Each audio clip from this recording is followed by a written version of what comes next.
과학의 탐구 방법에 대해서 알아보도록 하겠습니다. 과학의 탐구 방법에는 귀납적 방법과 연역적 방법이 있습니다. 일단 귀납적 방법이다라고 하는 것은 이런 거죠. 소크라테스는 죽었다. 공자도 죽었다. 간디도 죽었다. 고로 사람은 죽는다.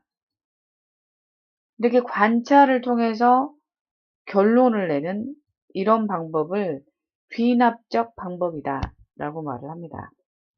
돌아갈 귀자에다 거둬들일 납자예요. 그래서 하나의 관찰들을 거둬들여서 결론으로 돌아간다. 뭐 이런 의미를 갖고 있죠. 귀납적이라고 하는 것의 대표적인 방법이 이 갈라파고스 군도에 다윈이 가서 섬마다 먹이에 따라서 새의 부리가 다른 것을 관찰하게 됩니다. 그래서 결과적으로 먹이의 종류에 따라서 부리가 달라진다 라고 하는 결론을 내리게 되는 거죠. 관찰을 통해 거둬들여서 결론으로 돌아간다. 이렇게 생각하면 될 것 같습니다. 그래서 귀납적 탐구 방법이라고 하는 것은 관찰을 통해서 결론을 도출하는 이런 방법을 귀납적 방법이다 라고 말을 합니다.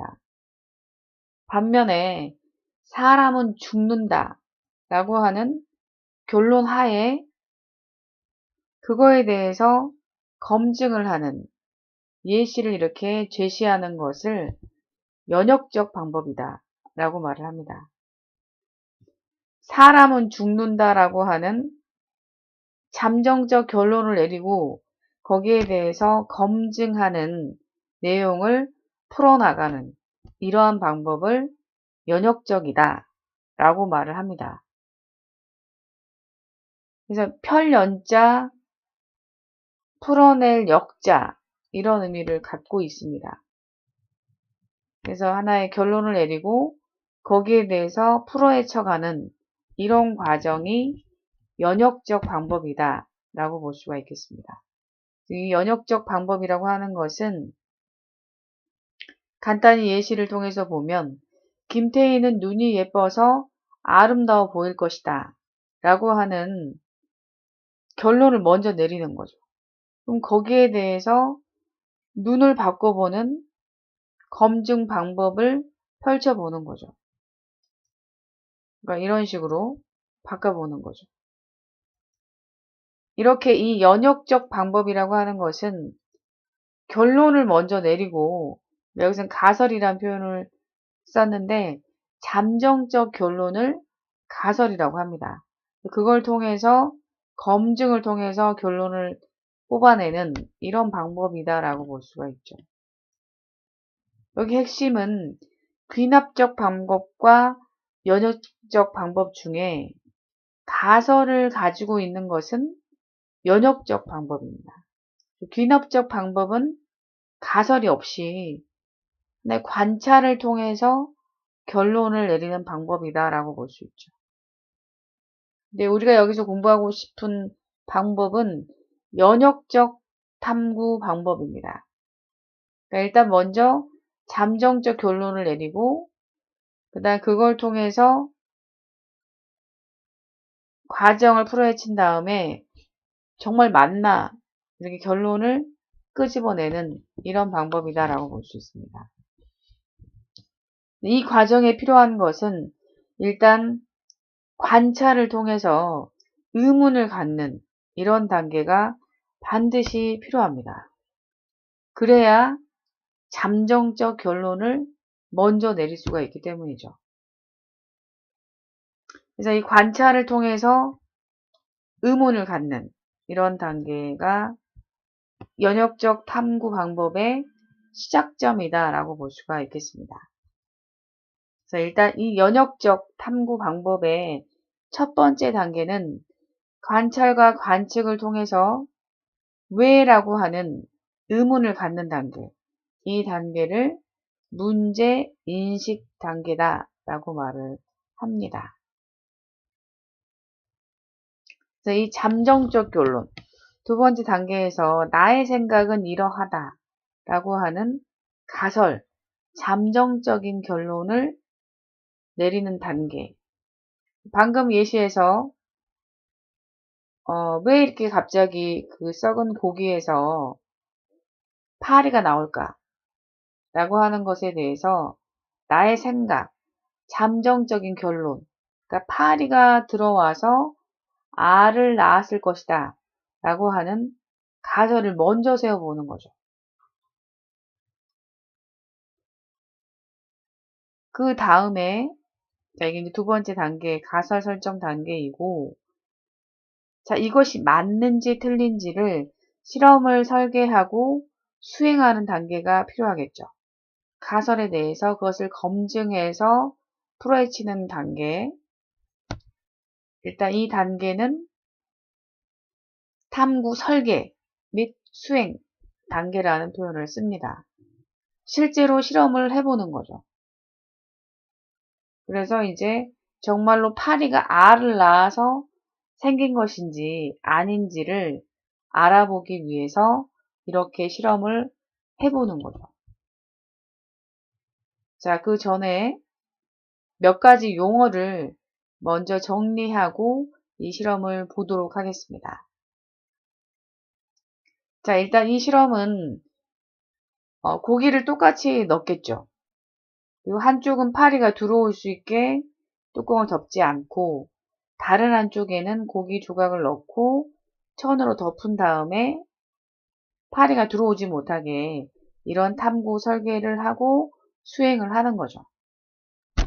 자, 이 과정에 필요한 용어들을 먼저 알아보도록 하겠습니다. 자, 그 용어를 알아보기 위해서 좀 쉬운 예를 하나 들어서 보도록 할게요.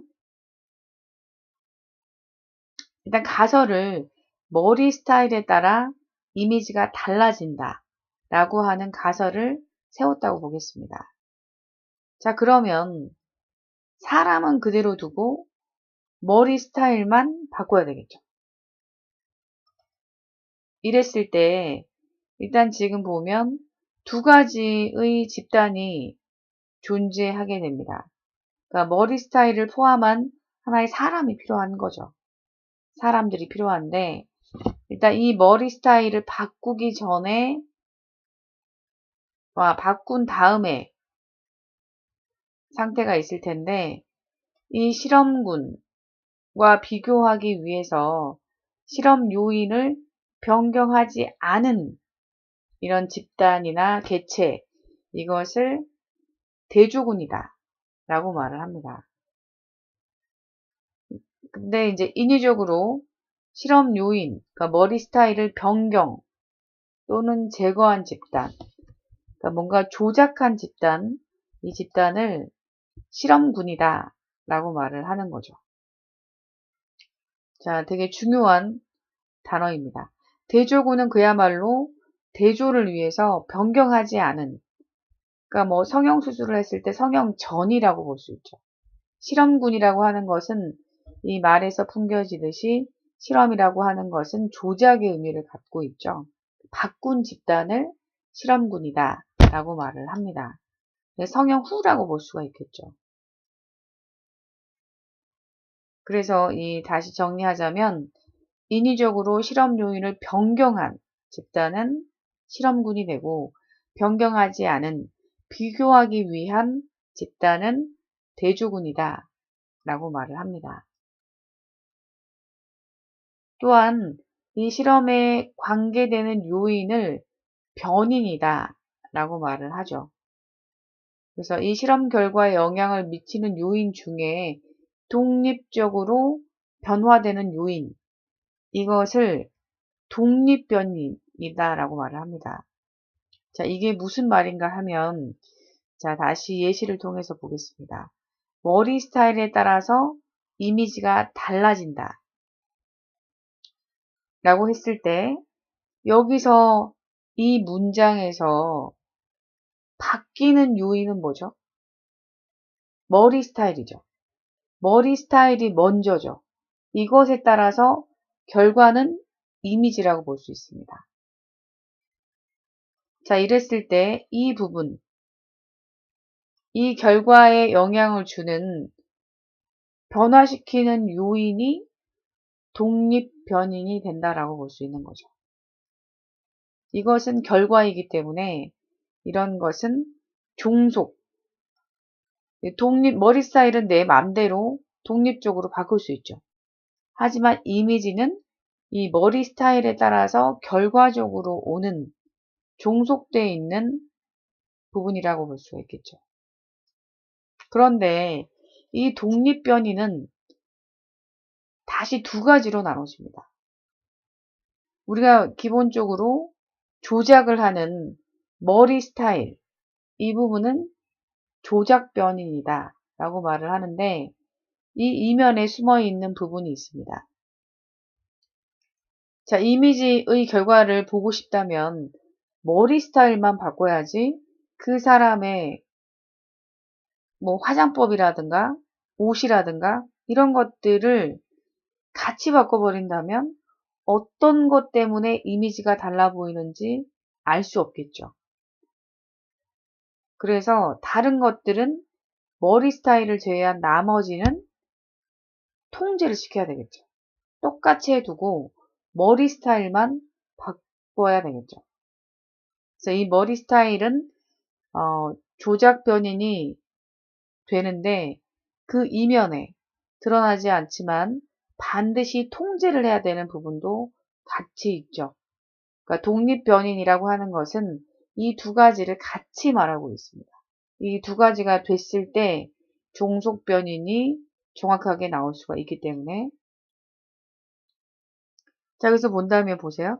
염분의 농도가 높을수록 어느 점은 낮아진다 라고 했을 때 염분의 농도를 조작을 해야 되겠죠. 그 어느 점은 종속변인 결과가 된다라고 볼 수 있습니다. 그런데 이 염분의 농도만 바꿔야지 나머지는 바꾸면 안 되겠죠. 이 뭐 용기의 종류라든가 뭐 온도라든가 습도라든가 이런 것들은 똑같이 유지를 하고 염분의 농도만 바꿔야 한다라는 거죠. 독립변이는 염분의 농도, 특히 조작변이 된다라고 볼 수 있고 용기의 종류라든가 온도라든가 습도는 통제 변인이 되겠죠. 이 두 가지가 정확하게 됐을 때 어느 점이라고 하는 종속 변인이 결과가 제대로 나올 수가 있겠죠. 독립 변인이라고 하는 것은 두 가지를 같이 포함하고 있습니다. 그러니까 변화시키는 요인은 조작 변인이 되는 거고 일정하게 유지를 시켜야 되는 요인은 통제 변인이 된다라고 볼 수가 있는 거죠. 그리고 그 결과, 독립변인에 의해서 나타나는 결과, 독립변인에 의해서 변하게 되는 요인은 종속변인이다 라고 말을 하는 거죠. 아까 예시에서 이 독립변인 중에 이렇게 일정하게 유지를 해야 되는 것은 통제변인이고 바꿔야 되는 부분은 조작변인이 되겠죠. 이 두 가지를 다 합쳐서 독립변인이라고 하고 그 결과, 이미지는 종속변인이 된다라고 볼 수 있는 거죠. 실제로 머리 스타일에 따라서 이미지가 달라지는가? 이건 약간 주관적이긴 한데, 약간 뭐 큐티한 느낌, 뭐 보이시한 느낌, 이런 느낌들이 차이가 좀 있어 보이네요. 이런 것들을 통해서 결과를 이제 알아볼 수가 있게 되는 것이죠. 그래서 우리가 아까 했던 실험, 그 파리가 왜 생기는가? 이 부분에 대해서 알아보기 위해서 파리가 알을 낳아서 거기에서 이제 구더기에서 파리가 생겼을 것이다 라고 보는 실험에서 실험군은 조작을 한 병이 되겠죠. 뚜껑이 있는 병이 실험군이라고 보고, 대조군은 그대로 방치한, 그러니까 그 조작하기 전의 상태에 뚜껑이 없는 병이 대조군이다라고 볼 수가 있는 거죠. 그럼 조작 변이는 뚜껑이 되겠죠.